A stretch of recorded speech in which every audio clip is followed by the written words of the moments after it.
software bugs, a very serious subject, so I wanted to begin by telling a joke, which is, how many software testers does it take to change a light bulb? The answer is undefined, because software testers don't fix problems, they just find them. Tonight we had some excellent speakers. We had two speakers, but I think one of them is going to just be doing one slide.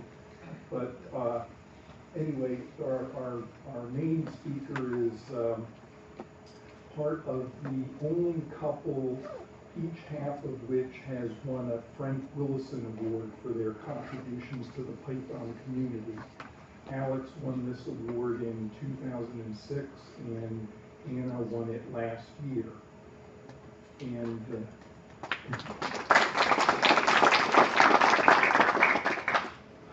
our speakers are co-authors of a book with David Asher. It's a highly regarded Python book. It's over 4 stars rating on Amazon. And to help get rid of any misunderstanding that might be out there, I'd like to say that our speakers tonight are not directly related to the people that make Martinelli's sparkling apple juice. Let's welcome Alex Martelli and Anna Martelli Ravenscroft.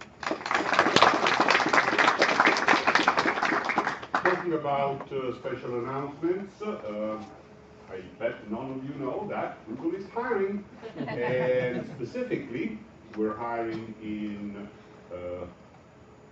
for new roles, some of them Python related, other requiring a broader view in Google Cloud, Google for Work Cloud. That's where I'm going to be working starting about a month from now, and it's a completely new subject for me. I've done infrastructure, I've done business intelligence, and now I will do the superstructure that is fun. And talking about books, Anna, I, and Steve Holden, the founder of the Python Software Foundation, are supposed to be writing the 3rd edition of Python in a nutshell, covering Python 2.7 and 3.4 is the plan. Considering the rhythm at which we were doing, we'll probably have to cover 3.9 or something like that. Well, you can see why. I mean, I'm having fun doing this presentation tonight, so I'm not writing. Actually, if you don't mind, I'll be doing some writing instead. No, that's not how it works. Plus, every good book has always been lit. It's a millennia-old tradition. We're not going to break it. I wanted to thank the organizers and the universe, I guess, for giving me such a splendid example of the title of my talk. There will be bugs that does not only actually apply to software programs. And indeed, as we'll see, the first bug ever found, according to Counter Admiral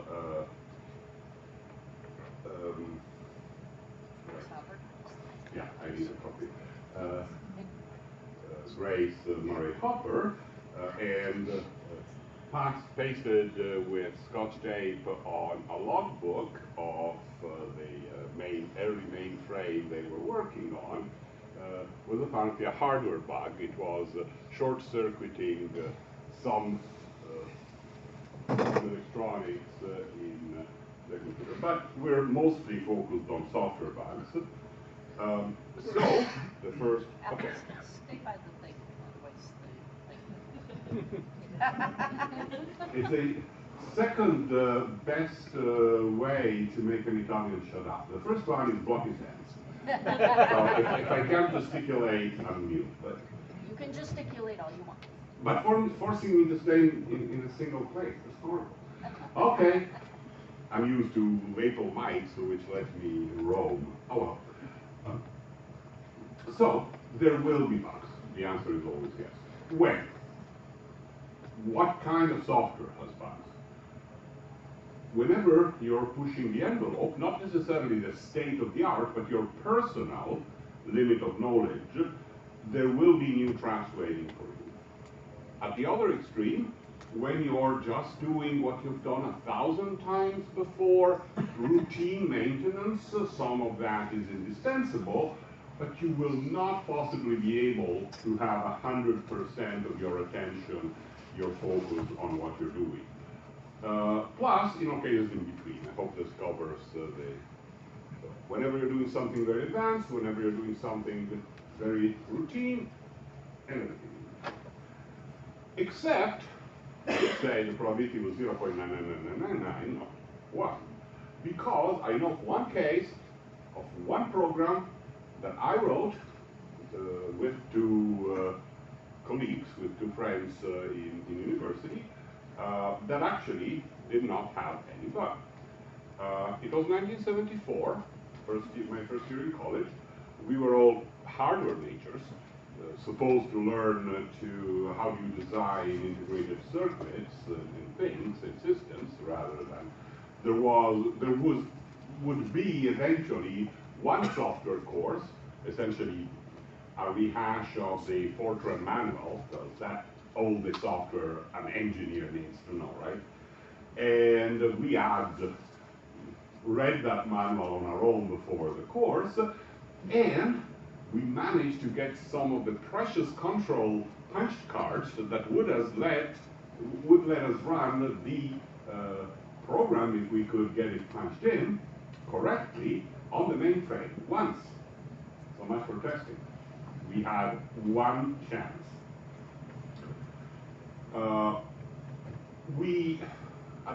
Strangely enough, for people that age, were actually humble. We knew we didn't know. I believe what helped us stay humble was the mystique of the mainframe, the big brain. That was well before people could have a computer in their home or in their pocket. Computers were something big and scary and stuff you had to respect. So we kind of independently invented code reviewing and pair programming times 1.5, because there were three of us, as in, while one was punching, the other two were watching with oak eyes that the right keys would be punched. If we had been more cavalier and had PCs around, as eventually we did, the bugs would have abounded. But with that kind of reverent attitude, they didn't. And that was the one time in my life. Actually, since it was exactly 40 years ago, I think I'm due again. I can't imagine. I think it's about once every 40 years. So you can't really count it. Of course, even if we could have run the program multiple times, we have never heard of testing. I mean, testing is something you do in the lab with an oscilloscope to the circuit you've just put together, right? What's software testing? Nowadays, I hope we all agree, tests are at the heart of bug avoidance. And that should have been so in the 70s. Knut, in 77, concluded a letter to a couple of his peers presenting a new algorithm, introducing a new algorithm, saying, beware, there may be bugs in the above code. I have mathematically proven it's correct, but I haven't actually tested it. And that's the appropriate way to do things. Mathematical proofs can actually have bugs themselves. It's happened in the history of mathematics more than once. So you'd better, unfortunately, we can't really run tests on proofs. Well, maybe if you formalize them in some kind of computer readable language, but you can most definitely run tests on your programs. And also, those techniques which helped us 40 years ago, code reviews and pair programming, still help, and we'll see how. Where in your code do bugs hide? Well, not all bugs are as beautiful as these, but they're hiding everywhere. First and foremost, I would say, is where you're being clever. There's a reason clever is considered an insult in the Python community. Simplify, simplify, simplify, and use. And then there are places where you don't fully understand the problem you are addressing. You don't fully understand the architecture of your system, the platform. Maybe it's a bit new for you. This needs code reviews, ideally from somebody who does understand these things, and ideally, if you can get them, if you're lucky enough to be serving advanced user acceptance tests. So it's showing that the problem that is being solved is actually the problem the user wanted solved. Boilerplate code is also known as the copy and paste syndrome. That is, duplicate code is very fertile ground for bugs. Don't repeat yourself. We'll come to that. Code that hardly ever executes. That's really hard. As in, suppose if the CPU was caught on fire, then take some remedial action. How are you going to try that? Put a lighter to your computer? That probably would violate the fire code, by the way. You can't do that. So that's where you really need mocking, and we'll get into that. To make believe the errors happen by using a fake version of the hardware monitor that checks for fire. And, peculiarly enough, there's even a name for it. Wherever there were bugs previously, there are likely to be bugs again tomorrow. The phenomenon is so common, it's called a regression. The bug comes back to the place it used to be. And we'll see the right approach to avoid this. So first of all, simplify. Simplify is crucial to leading a good life and writing good software. As Kernighan put it, debugging is twice as hard as writing a program in the first place. If you are as clever as you can be when you're writing the program, you will never have enough brain power to debug it, because it takes more. In particular, I would strongly recommend that expressions should be simple.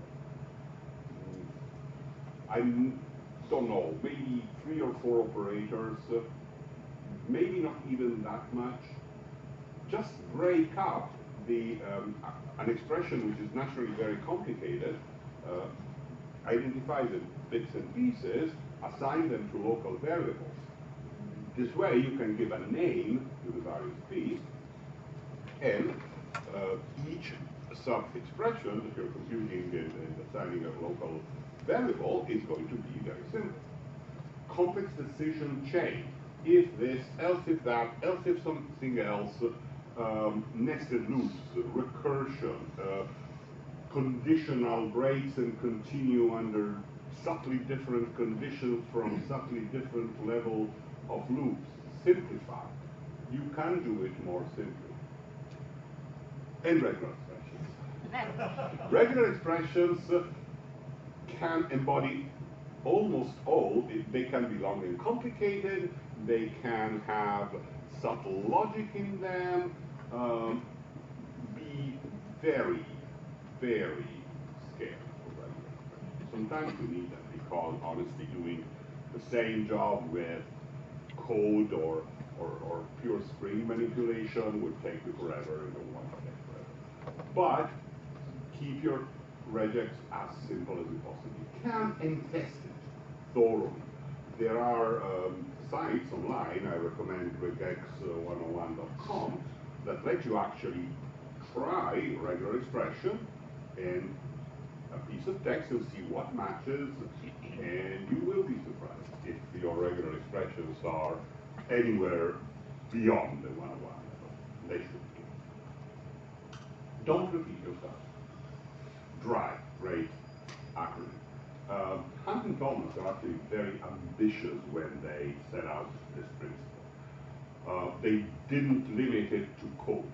They said every piece of knowledge must have a single and ambiguous authoritative representation in the system. So there should never be any logical repetition.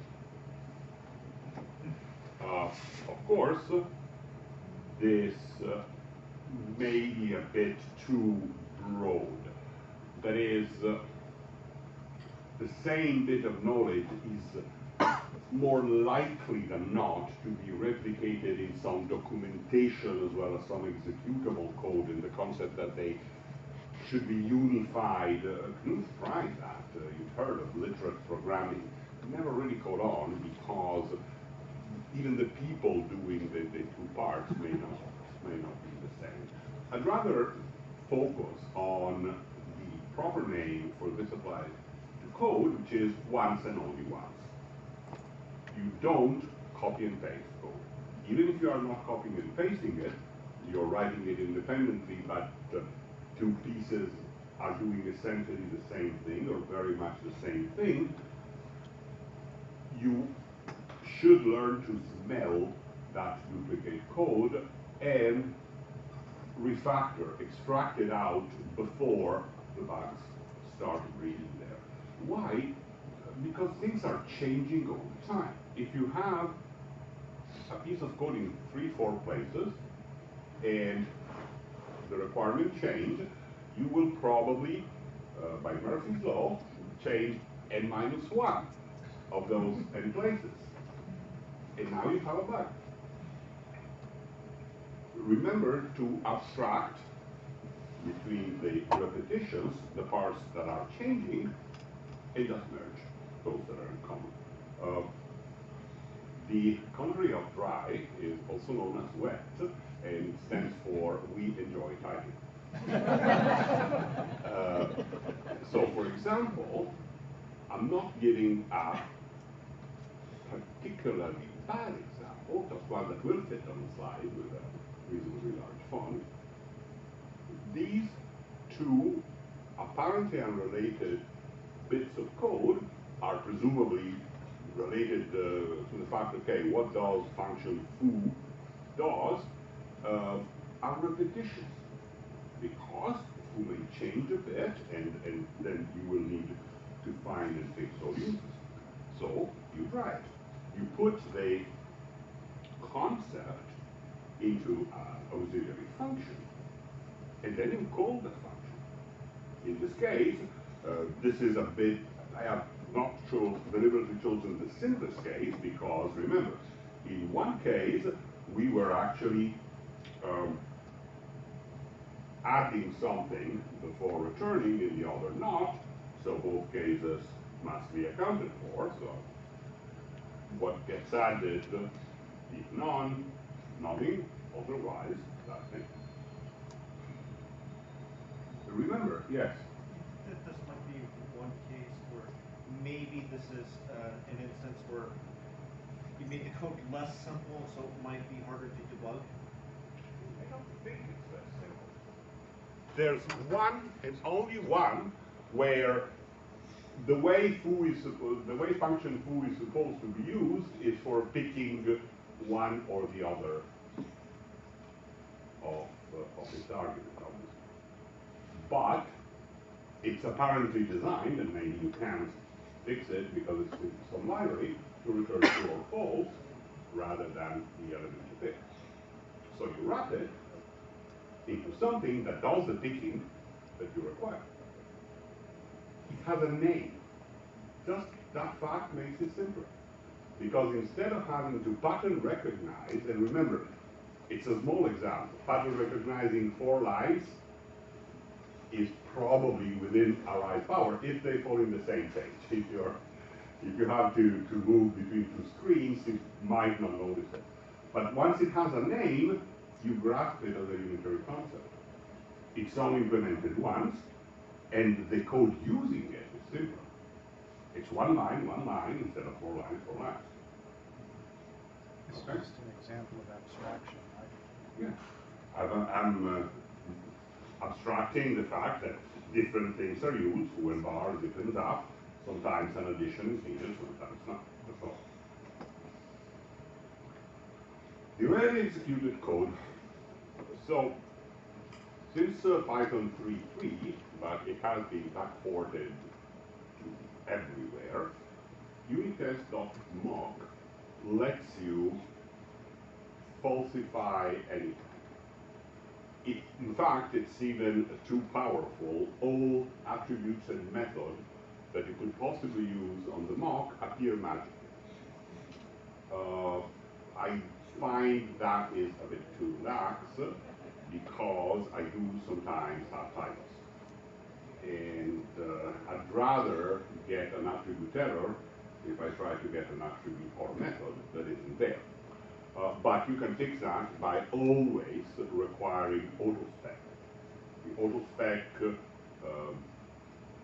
parameter tells mock to take the specification of that mock exactly from the thing it's mocking, so that it will not have extra methods or attributes. That's very important. I've been burned a couple times before I started drilling myself to do that. And now, once you have a mock object, and the best way to use it is in a with statement. So it's the with statement uses it as a context manager, so that when the with statement executes, the effect is automatically undone, so the patch is untouched, and whatever you were patching is back to its original state. On that mock object, you can set return values, side effects, check about his calls, and so on. But for the purpose of the rarely executed code, the side effect is actually the most important. As Snoopy put it, the secret in life is having good side effects. Consider this example.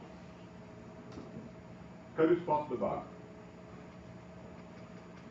We're talking about the first 5 lines, because the second part is the text. Yes? Cycle for Exactly. This is error handling code for a function which never fails. Well, hardly ever. And when it does, it's supposed to add something to the log, a warning. Unfortunately, I have spelled logging.warn as logging.warm, as the gentleman has observed. N and M look very similar, depending on the font. And even a type checker, even a spelling checker wouldn't help, because warm is a word. There just happens to be no warm function in the logging module. It's apparently either hot or cold. So, in the test, you patch never fails, do add autospec, blah, blah, blah, blah, as previously recommended, with a side effect. When you assign an exception class or object to the side effect, it means that calling that mock object will raise, and it will raise exactly. So you will assert that it raises, which it did. Again, I'm using the context manager form, which is the only way assert raises should be used these days. And then you call the full function to see. And this test will fail because the exception actually raised is an attribute error, and not the oops, it did that you were expecting. And so you will find your error. Now, yes. Is there a reason you prefer the context manager version of assert raises compared to assert raises a callable exception type? Because normally the raising is not necessarily triggered by a callable, and making it so is completely artificial. Also, it makes little sense to see self-iterated name of the function, comma, argument. The way to call a function is name of the function open bracket, with a context manager. That's not what we do. Hi everyone. So, why do bugs happen? because we get distracted. Thank you. No, that's actually an example of problems with attention lapses. When Alex mentioned DRY, don't repeat yourself, one of the problems with fixing duplicate code is that you're going along and you fix 3 out of 4 and someone has to Skype you right then or call you on your phone or send you a message or something that distracts you.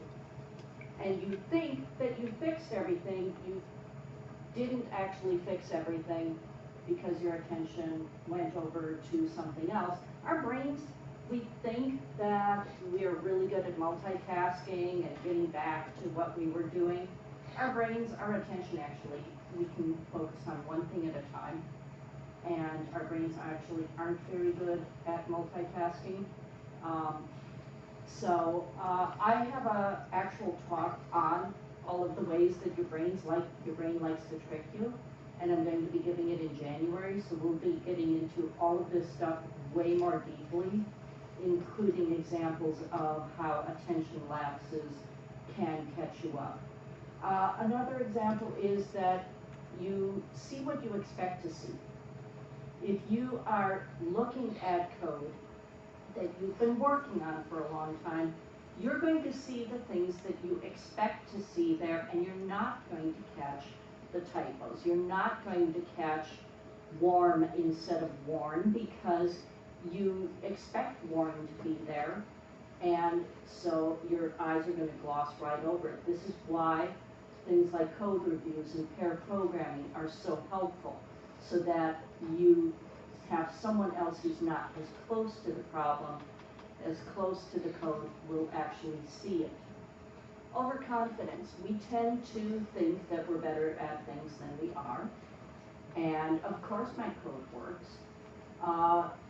And so we tend to, or conversely, we are, have an imposter syndrome, like all of us do when we're first in a new job. We'll feel, well, do I really belong here? Am I actually able to do this right? And so we might be nervous about showing our code to someone else, and might be nervous about having someone find out all the places I did everything wrong, oh my God. And so we don't want to show it. And so both of those sides can lead to there being bugs, because I don't have to show anybody my code because I'm an expert. And, oh my God, I don't want anybody to see this. Confirmation bias is basically an example of we like to prove that we're right. So our unit tests and our testing tends to prove that the code works, rather than trying to prove that it doesn't work. And when you're setting this up on your own code, it's really easy to fall into this and not realize it, which is why it's a lot better to have the automated QA, like someone mentioned in the announcements, have someone else doing those tests to test for all the edge cases that you didn't even think of, all of the places that could go wrong, and figure out how to break your code. That's what you really need to do, is figure out how to break your code. It's really easy to fall prey to all of these things and a lot more, which we'll talk about in January, which is why I'm only doing this one slide, just to give you a little hint of what we'll be seeing in January. And now it's back to Alex to talk about how to address all of these things. So thank you. So, what do we do about the fact that our brain likes to trick us? For once, I'm using the traditional mantra of the speaker. Tell them what you're going to tell them, then tell them what you told them, which appears to violate drive, but actually repetition is really helpful to hammer things in. and I believe this is the only really important part of the code. So, we need to lose our egos. That would help a lot in many areas of life, but it particularly helps in programming. We need more eyeballs. No, I don't mean this like attaching more to ourselves. We need other people's eyes on our code. We need testing. Have I mentioned testing? Testing is a really good idea. And lint and the like, static analysis. Egoless programming. So you earlier thought, oh my God, this guy's talking about 74. Was the world even created back then? Some of you may be thinking, well, I think that we as Python programmers undervalue the value of static analysis tools. Your previous slide where you had logging.worm, PyTest would have flagged that and would have caught that.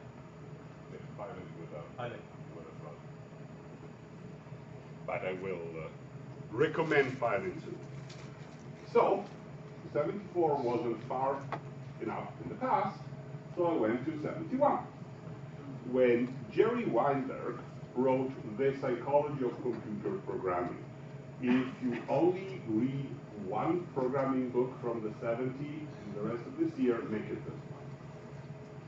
Yes, the examples are PL1 or Git. The point is, they cite, while programming languages and technologies have evolved by leaps and bounds, the human brain has not. We're still pretty much version 1.0 beta. Well, with all the bugs, you know. So, in particular, he's got a decalogue there, I'm only reading the thing, and it starts with understand and accept that you will make mistakes and find them early. That's not true in crucial. It was true in 71, it's true today. The earlier you find a problem, the cheaper and faster it is to fix. Nowadays, almost everything being online and so on, even if the program has already been in use, still releasing a fix is reasonably fast. But back when releasing a program meant sending around a ton of punch cards or magnetic tape, it was even harder. And nevertheless, if your users are finding the problem, this may be costing them money, or at the very least, make them nervous, and they'll prefer to get software from other suppliers. So find them as early as possible, all these problems. You are not your code. That's very important. You must be very open to accepting criticism, because it's a criticism of the code and not of you as a person. It doesn't mean you're a bad person or even a bad programmer. It just means that this freaking line of code is wrong. Reviews are there to find problems. Don't take it personally when a code review does find problems in your code. And the reverse of that, critique the code, not the people. Never think, if you can avoid it, but definitely say, what was this idiot thinking of? He might have been distracted. That's not your problem. It's like, what is this line of code trying to do? Focus on the code, not the person. Which will make it easier for the coder to accept the criticism. More eyeballs. Open source is one great way. Our friend Eric Raymond actually thinks, or used to think, I don't know if he's changed his mind, it's been a while since I spoke with him about this, that it solves every problem. In fact, ever since we're all gone open source, there are no more bugs in the world, right? So maybe he was a little bit optimistic, you know, evangelization mood to sell open source to the world. Given enough eyeballs or bugs are shallow, which is a great soundbite, he then expanded to the boring legalese that people who hardly must fit at this or blah. One guy called Glass several years after, wrote a book on facts and fallacies about software engineering and claims that what Eric called Linus law is a fallacy because empirical data, the rate at which additional bugs are uncovered does not scale linearly with the number of reviewers. To me, this is a total no sequitur. That who cares? Whoever said it was scale linearly?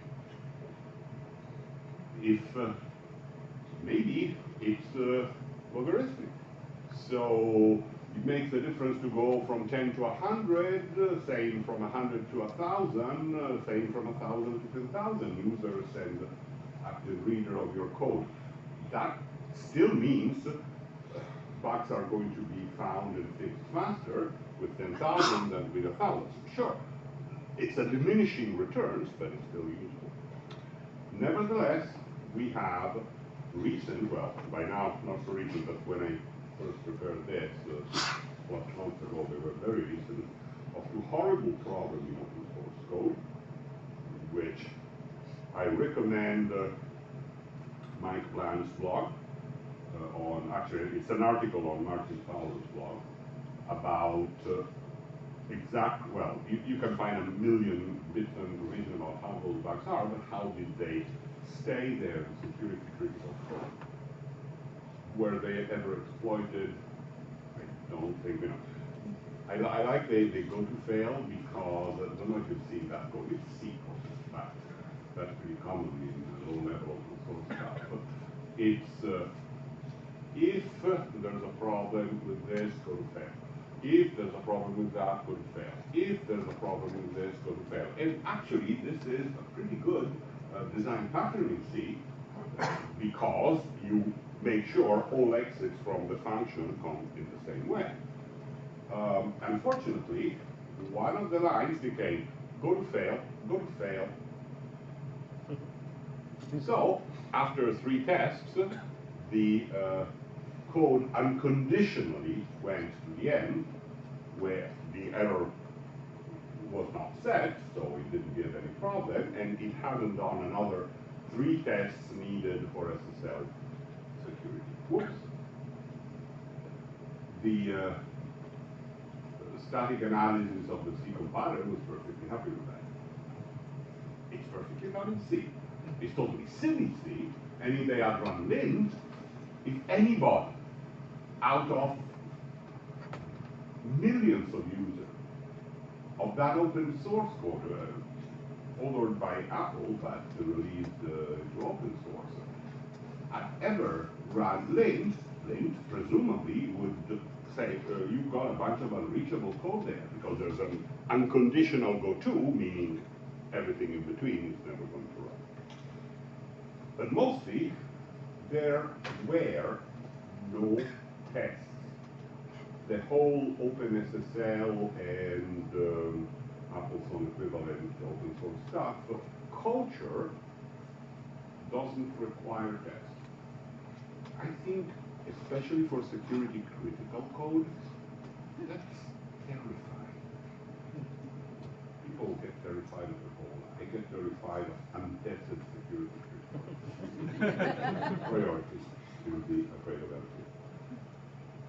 Something that is not at all an alternative to open source, it's great if you can have both, but this is applicable or should be in essentially any programming environment, is the practice of pair programming.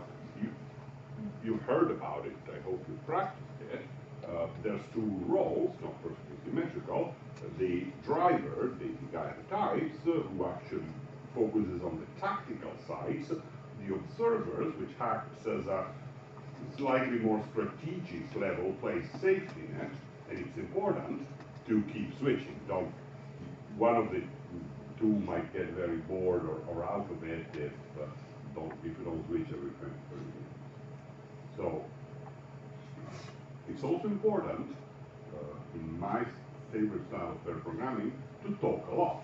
which you may guess is part of why I like pair programming. Such a clever remark. But the point is that verbalize out, like say out loud why you're doing something. You know, sometimes that helps even if you can't get a pair programming. It's known as the rubber ducky technique of programming. While you program or try to catch a bug, you explain to your rubber duck what's supposed to go on. The rubber duck doesn't usually reply, I hope. But just putting it out in verbal form can help. Still, it's better if it's actually another human being. Unless you can train the duck to type, which leads up to duck typing, but yes. I just want to give a little bit of comment. My professor over at university that does a little bit of human-computer interaction and psychology also says the fact that you're speaking instead of just typing triggers multiple pathways in your brain, so there's a little bit more checking there, more brain cells are activated. My psychologist wife will, I hope, explain to us in January. Many empirical studies, meta studies, you know, when somebody doesn't actually bother to do a study, but takes all the studies that have been done, it kind of, anyway, I've never really got how that works, but told in the social sciences is very important. Everybody agrees, it does make quality higher.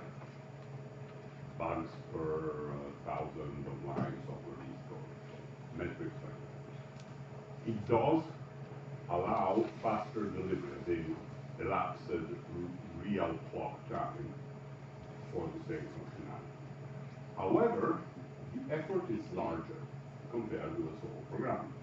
So, depends on how big it is, but maybe there's something that a pair of programmers can do in one day, and a solo programmer would take a day and a half. So if you count the total number of working hours spent, it's higher for the pair programmers, even though they're delivering faster than the solo. I believe this effort estimation is misleadingly done, because there's many advantages that come automatically from pair programming and that you wouldn't get without extra dedicated effort. For example, piece of code which is only known to one person, because they're the only one who's ever worked on that code, produces the effect known as a bus number of one. The bus number of a project is how many people would have to be run over by a bus to kill the project dead. Like stop releases, somebody must. A bus number of one is a very bad thing. Not only are bus drivers sometimes careless, but even without going so far, a flu can take somebody out of commission for a week easily. And like in a mental state where no matter how determined and wanting, they just can't do intellectually demanding work because their brain is not there. So a project with a bus number of one runs enormous risk. But if there have been at least two people pairing up on all the important part of the system, that can happen. You already have a bus number of two. Yes? Yeah, but I mean, essentially, as a first order approximation, 0% of companies do pair programming. If this was true, if the productivity benefits were so obvious, then why isn't it's never really caught on? It's largely considered I don't know, we do a lot of pair programming at Google. Are we a company? What percent of your software base was produced by pair programming? Is it less than 5%? No idea how to find out. 2%? I know that some of the code, Alex, can you come to this thing and tell us what he's asked? He claims that about 0% of companies do pair programming. Not my experience. How many people here have If the productivity programmed benefits at your are so company? compelling, why does nobody use it?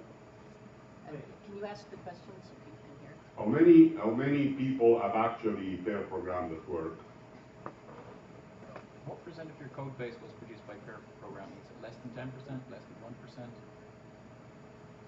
So, I don't know how to estimate what percent of the code was produced by pair It's programming. really part of the company culture. so Pivotal Labs does full-time pair programming, and they spin out a lot of companies. So I've interviewed at many companies that do full-time pair programming. Like it's kind of one of those cultural things. So all the Pivotal Labs spin-offs are all pair programming. What lab? Pivotal Labs? Oh, Pivotal, yes. Yes. Yes, you're right. It's not all at once. I do know that the most crucial parts, well, we don't do it anymore. We used to have mandatory metadata comments, including odor, and the crucial parts always had 2 people or more. All the security critical parts, for example. Doesn't necessarily mean they were pair programming, although I know that in particular. So, you're familiar with the ranking. We have many ranks, and the highest used to be fellow, equivalent of a vice president. And we've recently instituted senior fellow, which are engineers equivalent to a senior VP. There are only 2 at Google today. Jeff Dean and Sanjay Gimalati, they pair program all the time. That's how they became the best 2 programmers out of 50,000. Right? Anyway, Yeah, I was just gonna bring up a point saying, just by looking at the number of companies that does pair programming is not an accurate measure of whether pair programming is good or not. Because like we all know vegetables are good for us, but we don't always eat them. They're like good habits, but we don't always do them. So that's, Plus, if I look at my code, I can tell you that perhaps 30% of it is made in pair programming. Inevitably, in every programmer's life, there's a lot of code that has to be there, but is not interesting, challenging, and so on, especially maintenance of existing code as opposed to writing completely new stuff. For that stuff, I don't want to bore somebody else with my problem. They'll do code reviews for me. That's boring already. Boring enough. But the parts that are cool and fun and creative and so on, those go there.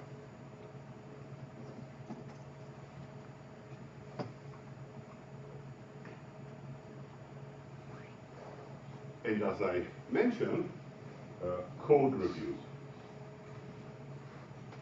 Have anybody here ever done a so-called Fagan inspection? People sitting around a meeting room, ideally with printouts, because apparently if you have it only on a screen, well, fortunately not that many of us. Unless it's really life or death, whether that particular piece of code is a bug, the cost is so crazy high. It is very efficacious.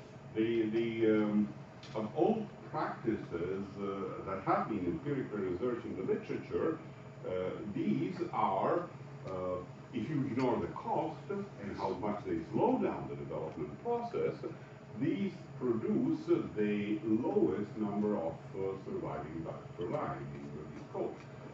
But if really if people think their programming is costly, these things are much costlier. I've seen one of these take more than it had to take to write the code in the first place, and there were like 4 or 5 senior engineers there, all pouring. Plus, I've noticed, fortunately I haven't done them in a long time, there is a temptation to fence with the forest for the tree. You're looking at interminable printouts. These aren't done on a small change. These are done on entire finished subsystem.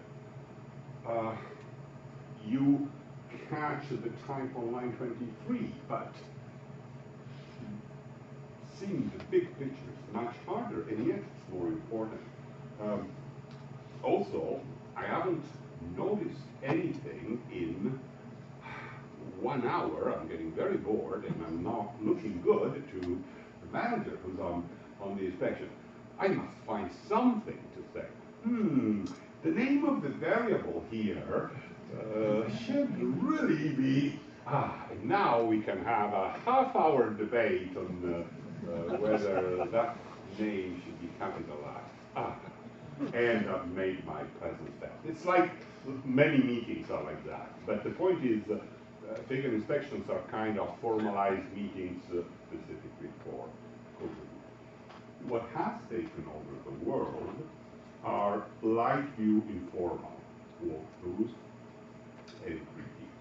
There are good software instruments, there's even just I'm walking you through my code, or I like the tools that are available, but some people prefer to just get an editor onto a copy of the code, something like that. One controversial stance, which I really insist on, is that code reviews are not alternative to pair programming and testing. Well, nobody's saying that alternative to testing. But mostly say, we don't have to code review.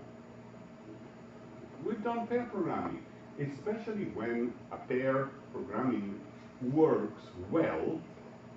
The two people start to think very much in unison. If one has a misconception, it's likely that both will. The point of code review is getting fresh eyes that are not already closely familiar with the code, and exactly because of that, may spot anomalies and things that aren't quite right. So therefore, while I raised a bit about pair programming, do not consider it an alternative to code review. Once the change list or change set, whatever you call it, is ready, send it for code review to a third program. And finally, testing. As Jacob Kaplan-Moss, one of the Django designers, put it, code without tests is broken by design. I was just talking with a friend today who tells me that he once interviewed at Zynga when it looked like it would be on top of the world, and got more and more surprised. So what do you mean programmers don't write tests here? Oh no, that's how we attract the best programmers, because they hate writing tests. And plus that makes them so much more productive, and we can measure the productivity in lines of code per hour. People say do not. Well, not people in general, but Zynga apparently did. For all I know, it's been do. It just he ran away, as you can well imagine. Apparently, their code was broken by design because writing tests for the programmers so they'd go somewhere else. People sometimes say, oh, I've tested it. They may have run it once and it didn't crash. That's not testing. Especially if you're the owner of the program. If we're talking about formalized QA department and so on, maybe. But in general, again, humans are not good at boring repetitive tasks, like manually running a program over and over. Automation saves our quality of life. The first line of defense against bugs, after having gone through the process of programming, and code reviews and so on, is to make sure there are full, like a chock, lock full of very lightweight unit tests. I insist very lightweight because they must be running all the time. I actually like the arrangement whereby you start a daemon which continually watches for changes and reruns the tests at every change as you save from your editor. I believe some IDEs or work like that. But I'm a command line fanatic, so I can still run a daemon. But that's only feasible because they're very fast to run and rerun. And there's a reason they're called unit tests. They're great at making sure that unit, so a function or a class, is solved. But a lot of bugs are not in a single class or function. They're in the way classes and functions interact. And more than classes and functions, of systems and whole systems. So not instead of unit tests, but in addition to unit tests, you also need somewhat heavier integration tests. Focus on all the interaction between subsystems. Some people call this end-to-end test. I think they're not necessarily end-to-end. You might simulate something with a lightweight fake and use something else real. For example, because the overhead of running different subsystems is very different. Starting up a database server for the purpose of running a test is quite heavy, while other systems may be pretty light. So you may need, you probably do, full-fledged end-to-end tests, but there's also plenty of space for tests that verify the interaction between, for example, two at a time, two subsystems at a time. And then, in some environments, you can get into the formal way acceptance tests. There are some things which I believe will not be called, like, why is the text here colored purple? Wasn't supposed to be purple. That's, well, I guess you could test that with selenium, but I don't know anybody who does. While a human QA individual would immediately spot the strange. So, as I keep saying, you need both eyeballs and testing because they have different strengths, so they're complementary because of that. Testing objectively shows the presence of a bug. It can unfortunately never conclusively show the absence because there might always be one more bug that you didn't think of. It's automated, so there's a cost in writing it, possibly a little maintenance of it, but apart from that, it costs only machine cycles, which are today absolutely free to all intents and purposes. So it's running all the time, it should be running all the time. Eyeballs are complementary because they can pick up tests, they can pick problems that the testing can never reveal. No tester is going to tell you, you know, that variable name is really badly chosen and misleading. That's semantics that really requires a human coder to be reading and critiquing. Unfortunately, exactly because of that, they're not automated. So they consume a critically costly resource, which is human time.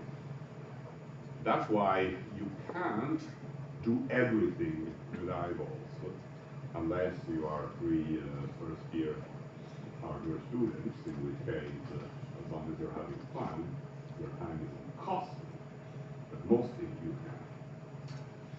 The third, possibly not quite as important as the other two, but very useful idea is lint, or other static analysis tool, but I admit the only one I use all of the time is lint. It's automated, so like a test, it can be run all the time you want, and one thing I found very useful is that it promotes unitary style. you know, the principle is there ought to be one and ideally only one way to do it in practice, especially statistically, there's always more than one, but lint can scold you if you don't use the approved one. Having the style uniform feels a bit restricting at first, but pretty soon you get used to whatever the standard style, and then instead of having to reformat somebody, change this to make it your style before you can read it, you just read it. It's much more productive. Okay, so lint in a sense is a tool, and we should segue on to what other tools can we use against bugs. The most important one is source code control. I believe I don't have to preach it anymore like I did just a few years ago. Once in a while I take a zip of all the code and stand it away, put it in my backup. Anybody who doesn't use source code control systems, any of them, they're all pretty good for everybody. Why? Because it can let you retrospect and see what changed. I mean, a new user problem is emerged. What did we change? Or when did we change it? This also needs good discipline of release engineering, of course. Otherwise, you may know what's been changing in your code base, but don't really know what bits exactly have been shipped to the customer.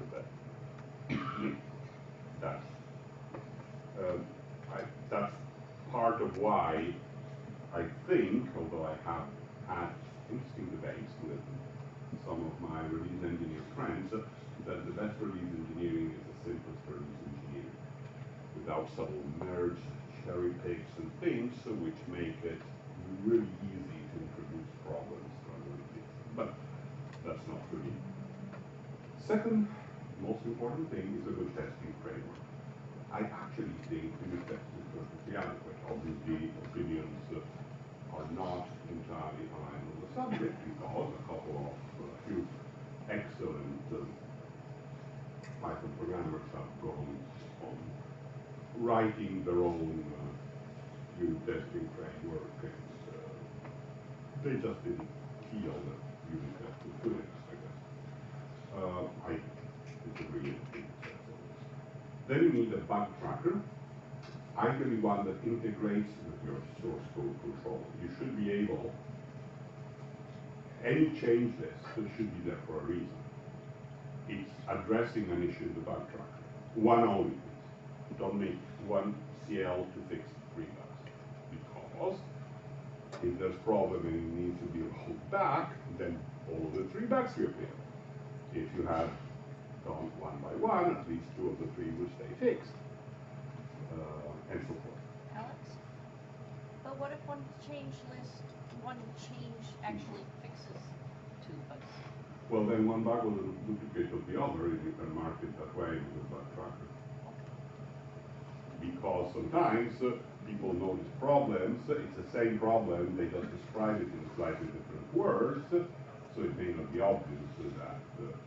Or, if you're addressing one, and fix that, and then somebody later does a pass, as should be done upon still open issues, and find that bug has disappeared, and then it marked as obsolete or something. It was probably another example of a bug. Who cares? And a code review tool also should integrate very nicely with your source code control. Because that way you can, you're reviewing a change list, you know, think, okay, why is this code being changed? You go to the bug tracker, which describes the problem, and so presumably that depends more on the process, but my idea is that when somebody's taking over a bug from the tracker, besides accepting it for itself, they always jot down how are they going to explore it, and then when they get an idea about how to fix it, add a comment about, and this is what I'm going to do to fix it in English. So the code, of course, will eventually also be there. And you may have noticed that a tool I have signally not mentioned about having anything to do with finding bugs and fixing bugs is a debugger. Wait, isn't that the it's not really that important. If the code is complicated enough that your only hope is to follow step by step, then you have much bigger problems than my debugger doesn't do step by step. Simplify that code, break it down into smaller pieces, make it more linear. Where a debugger can help is as a learning device. You may want to, okay, so you've read the new libraries documentation, skimmed it, and but you're not exactly clear about what happens, this and then. One way is to use it on the interactive command line, but another one is to go step by step through a program using it, make sure it happens. But this isn't about bugs, this is about learning, which is good. Nothing against learning. I want to think I thought I had this. Oh yeah, it's there. So I don't mind using a debugger as a learning device, but honestly, it's not what I use to find bugs. Yes. I kind of disagree with that a bit, and not necessarily that's used to find bugs, but it's used to help explore. Like, I have a big program, I'm putting a function somewhere in it, and I'm trying to understand where this stuff comes from, that stuff comes from. And Yeah. I just It's a learning device for something you're not familiar with. But even if I'm really familiar with it, it still helps me a lot to just say, I'm going to write my function in here. I have the whole state of what I want, what I need, and I can get my code right kind of the first time. It's very, very helpful for that. Yeah, he makes a good point in that I like using the debugger as a place to write code, and then copy it. It's because it helps me understand all the assumptions in that particular context. Maybe to me, that means not being all that familiar with it. Also, If it's so subtle, then it should be simplified. what about complex data structures like lists of dictionaries or dictionaries of lists and things like that? I frequently will use a debugger just to understand how to index something. So, I mean, maybe the data, I could see an argument could be made that the data structure should be simplified, but For sometimes, example, Sometimes my you class, get to. if I see more than 2 or 3 of these, I think, what concept is here? You're just using ironmongery with no abstraction.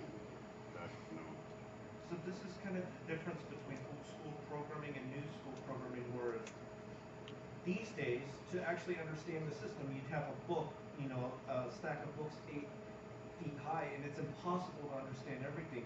So the only hope of understanding anything is to get to that particular place and look around and experiment a little bit, and then you can move forward. You just can't fit these systems in your head anymore. As an author of books, buy my book.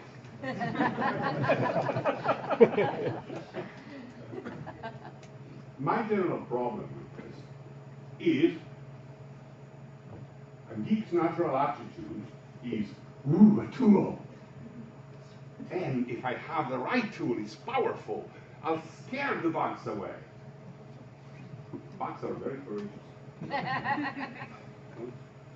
Sneaky. Tools don't solve bugs. They may help. I've mentioned several. I couldn't live without. But tools can hurt you. They can distract you. Has anybody ever spent a couple hours in front of a new debugger looking at how fun and oh, it colorizes the code, and it shows me, and like, but the code was working perfectly before. That you didn't need to spend 2 hours to like step through it, and well, I can step back and take a snapshot, and yuck shame. That's the attitude, skill, care, focus on the team, focus on the user, light process, good practice. I'll take any one of these over anything, especially interactive one. I'm not much for interactive. For example,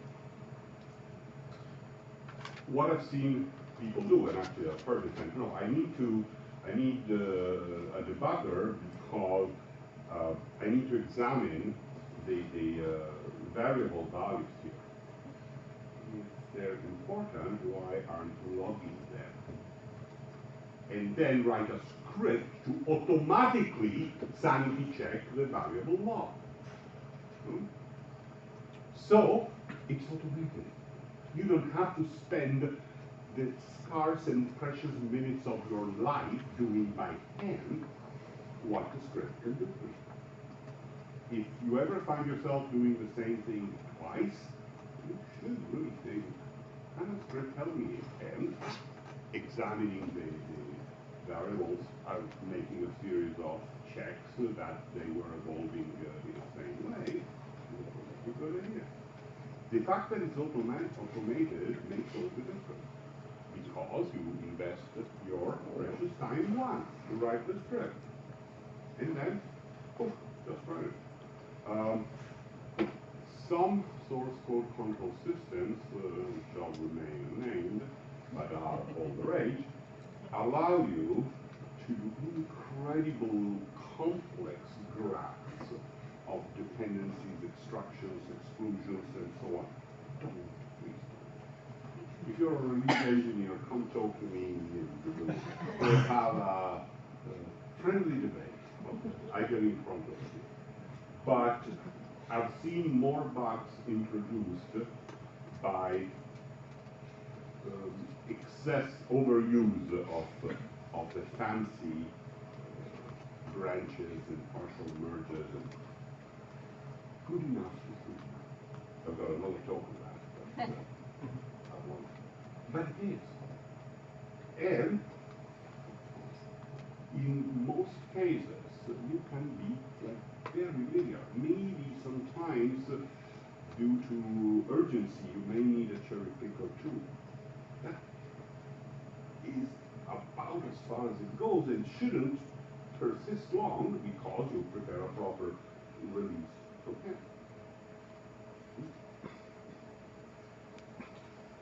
So, I did mention testing frameworks as being extremely important, and I think unit test is the way to do it. There's many extensions that work with it. For example, I don't mind nose. I can use that. And the main thing it doesn't do it, somebody wants to do is coverage. There's a tool called coverage, which is okay. Fitting is also okay. You do want coverage to give you confidence. So the unit tests are there to give you confidence that your code is roughly working. And the coverage is there to give you confidence that the unit tests are actually doing their job, which cannot be taken for granted.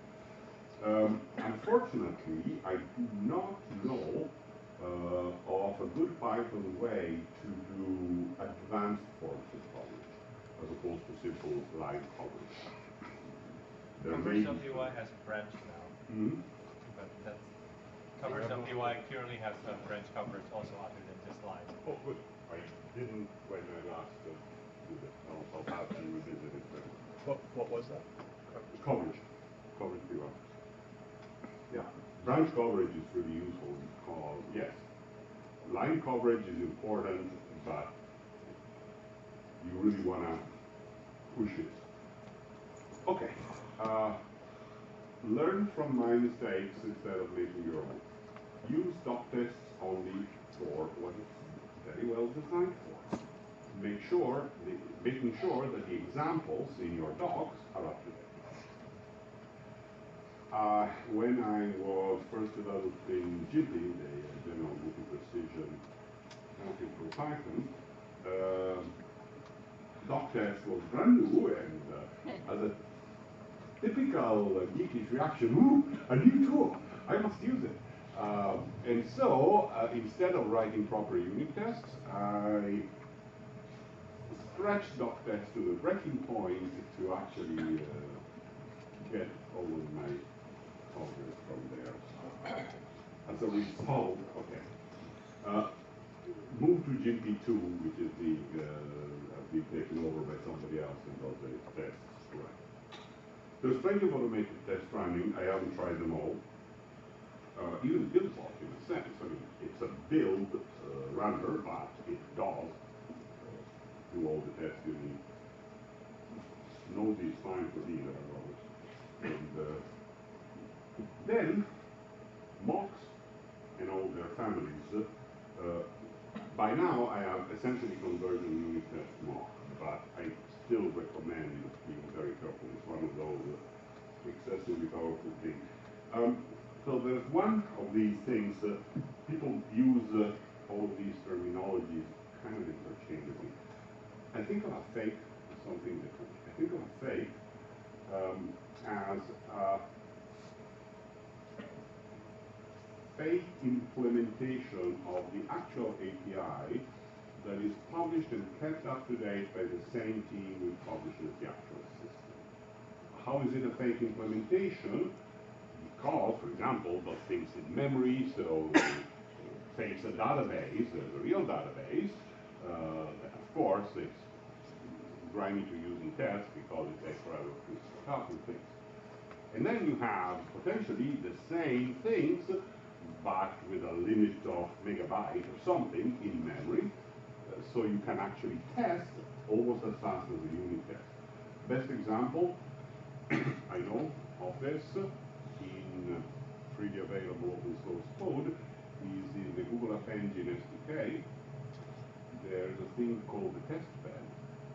The test bed is actually can stub out in exactly the same APIs and behavior because it is maintained and released by the same teams that maintain and release the actual system. Every single subsystem API offered by App Engine. User, mail, URL, it does it all in memory. The reason it was so relatively easy to do is that the App Engine is an RPC-based system. The open source part that you can download as the SDK is all that's running in your machine or virtual machine if you're deploying on App Store or elsewhere. But then it gets all the services, so access to storage, user information, and so on, by sending RPCs to backends, which will maintain. In what the testbed does is hook all the RPCs and replace them with local in-memory implementation. I wish more systems did that. Gave me a fake, a proper fake, an official fake. Like you know you can get official fake in the artwork. You can get a perfect copy of some old master's painting. It's probably going to cost you $10,000 or $20,000, but that's rather than 10 or 20 million, which would be the value of the original. There are people who are totally specialized in doing it. That's an official thing. And you get it properly certified. And then, of course, there are some application areas which are so important that they have grown their own Now you can stand over there. have grown their own. For example, web testing, that's something I do all about. If you think about it, how does a framework help? Either it simulates a browser or it automates a real browser. And indeed, you can find examples of both. the simulator browser is going to be simplest and fastest. So perfect for unit tests. Unfortunately, we will not simulate a JavaScript interpreter, cascading style sheet effects, and so forth. It will really be overly simple. The alternative, like Selenium and Friends, is to actually run a real browser that will be much heavier weight than running unit tests, so it's not something you're going to be doing all the time. And however, it offers you infinite power, and if you're actually releasing web applications that must run with many different browsers, then you absolutely need to test, like with that release of Internet Explorer, the other release of Internet Explorer, Safari, Firefox, Chrome, no way out of it. But it's heavier, so it's an integration test, acceptance testing. And depending on your framework, you may get further help. I already mentioned testbed, but Django, for example, has a test some package that is almost as complex as Django itself, if you say something that's become mostly become so switch to Flask. But if you're stuck with Django, I mean, if you prefer Django, then at least you can test it all.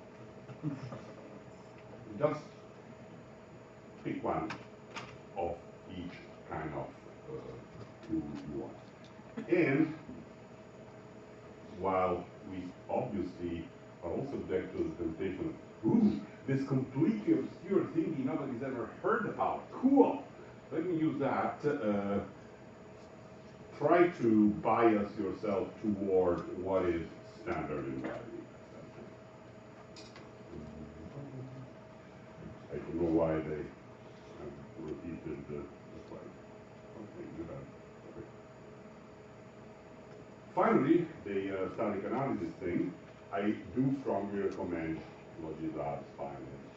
It's what we exclusively use Google for Python and contribute back to the Logilab implementation. It's highly, absolutely customizable, and it's not the fastest. If you want to treat linting much in the spirit of very lightweight unit test, you could check PyPlates and Pepe. Those can easily run 2 or 3 times. As for me, I don't see that I need to be linking all the time while I'm developing. I link when I think a file is finished. So I'm perfectly happy with PyPlates. There's another specialized static analysis tool called Clone Digger, which I've been luck with in the past, and especially when taking over code base that I haven't originally authored. It finds some difficult. Not all of it, it's got its limitations, but definitely copy and paste coding it will nail. And that lets you know where to start making this coding. When do you use a bug tracker? Always, particularly because the name bug tracker is correct. It tracks issues, not just bugs. And issues can be bugs, but they can be feature requests, and they should be tracked with the same tool. I did already harp on the integration it needs with code review and source code control. And pointers must be visible. And then, that would have been better for Halloween, but coming to play, the very worst kind of bug, the most painful one, race conditions. No tests tell them. So it's like taking away, explaining to me how I can use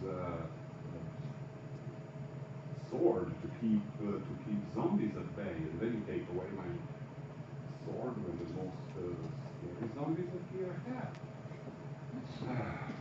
Code reviews. If you have any paranoid friends, convince them to like get therapy, but until they haven't, this is a great way to use their natural skills. Prevention is the cure. The real problem is a concurrency with shared read-write memory. That's where all the bugs come. If you can stick to passing messages, then most of these issues disappear. You can share memory as long as nobody's writing it. You can share read-only memories. That won't cause any bugs. So you prepare some lookup tables and something first, and then start spawning the threads or processes in the middle of the time. If you really have to have logs, study Dijkstra again, Banker's algorithm. Nobody is allowed to acquire logs out of order. There are, as unfortunately, as far as I know, no programming language at all that enforces it, so you have to. But I've had luck delegating that kind of thing instead of with working threads. That instead of actually changing the global shared read-write data structures, just put a queue of the changes that are supposed to happen, and a single backend thread is the only one allowed to change that particular data structure. It's a hack, but it can save you from some of those. I wish I had better advice. It's like this is the real strength of functional programming. It's because it's functional. No, first-class functions are great, but everybody has to do that. What functional programming languages don't have is our strength. They don't have mutable data. They have, oh, we don't. They're created, and that's it. You never change it. So all of this becomes a memory path. Unfortunately, there are other issues. So we're still all doing procedural. And it doesn't really have anything to do with the trading issue, but a very popular approach is test-driven development, which was also invented by Jerry Weinberg and first published in the same book in 1971, which nobody knows, except now the best. You can see why I say if you are planning to only read one computer programming book published more than 40 years ago, you read that one. He was focusing on the psychology side of it. The programmer who gets early success running his programs will stop too soon. To guard against this mistake, prepare the test in advance, ideally in advance of the code. And that's the first written description of test-driven development, which was many decades later, reprised. The concept is first write the test, make sure they fail.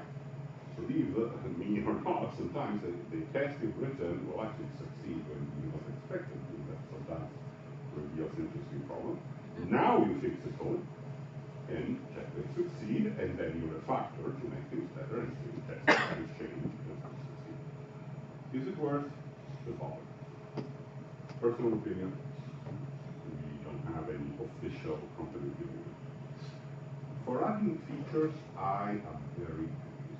The real enthusiasts of TDD will tell you, of course, but the point is, what do you really test? The proper test targets for new features are user stories, and they're not the stuff of unit tests. They're the acceptance test, or the very least the integration test. Now there's a broader, an expansion of TDD called behavior-driven development, where user stories are formalized, and then you can test that. And now I have absolutely nothing against behavior-driven development if you have the incredible luck of working with so highly technical users or so clairvoyant program managers that they will actually bother to write a formalized user stories and make them complete and cover all they want. Except there will be somewhere in the product requirement document a note that the test should be purple, the text should be purple, and that will be captured and you will get. Unfortunately, I don't have. I often have highly technical users and PMs, but not that much. So in practice, I don't use it much. Where test-driven development is a must, and if you're not using it, you're doing yourself a big damage, is when you're fixing bugs. Don't know about your workload, but for me, it may be about half and half. Half of my effort is in finding and fixing bugs. Because in that case, you know exactly what you're doing test for, the very bug you're fixing. So you start by writing a unit test that will reproduce the bug. That actually is part of how you investigate what is this bug caused by. Because you find out what triggers it. You may need more than one test. If there's possibly more than one cause, write all the tests you need, make sure they all fail. You finally reproducing the bug in a known path to execute state. So that actually helps your life fix it. And when you fixed it, all the new tests pass. And now the tests stay in your test suite. That is the cure for regression. That particular bug cannot happen again, because if it will, the unit test suite will immediately finish. So you can have new and challenging bugs instead. Isn't that fun? Because remember, there will be bugs. And then, one of the time I presented a book like this is that, what about refactoring? Should I do test-driven design for refactoring? I had a hard time parsing this. Well, it's not applicable. You can never safely, sanely, refactor code that's not already well covered by good tests. The first thing you do, if asked to refactor something, is check out the test coverage, recoil in horror, that's step 2. And then fix it. I'm sorry. I guess there will be cases in which you don't need to recoil in horror, it still has to be. It's not the start of the refactoring, it's a prerequisite. Because refactoring means you're improving the internal state without changing behavior. To enable future changes without, but not for now. And for this, of course, microtethers is the text you want. I'm also pointing at his original PDF article, but I really recommend it. I'm sorry it's not from 71, it's from 2002, so too new, but... Did they have legacy code in 1971? Did they have what? Did they have legacy code in 1971? Oh, yes. Yeah, of course they did. All the COBOL code using 2 digits for the year, and people were already saying, wait, what? Like they were designing 30 years policies, and already that was better. Why can't I build that policy? Because it expires in 2001. Uh-oh. We are going to have a little problem. So they had legacy code before, but especially they were realizing they had legacy code. Okay. That's all I have to present tonight. Any questions? I repeat the URL at which you can download all of this. When will that be on the URL? When will that be up? It's not up. No. Okay. It's gonna be up when I get it. Later tonight, if my wife is so good as to remind me. For now, just it's BayPIGgies, 2014 _ there will be bugs. That's my usual name.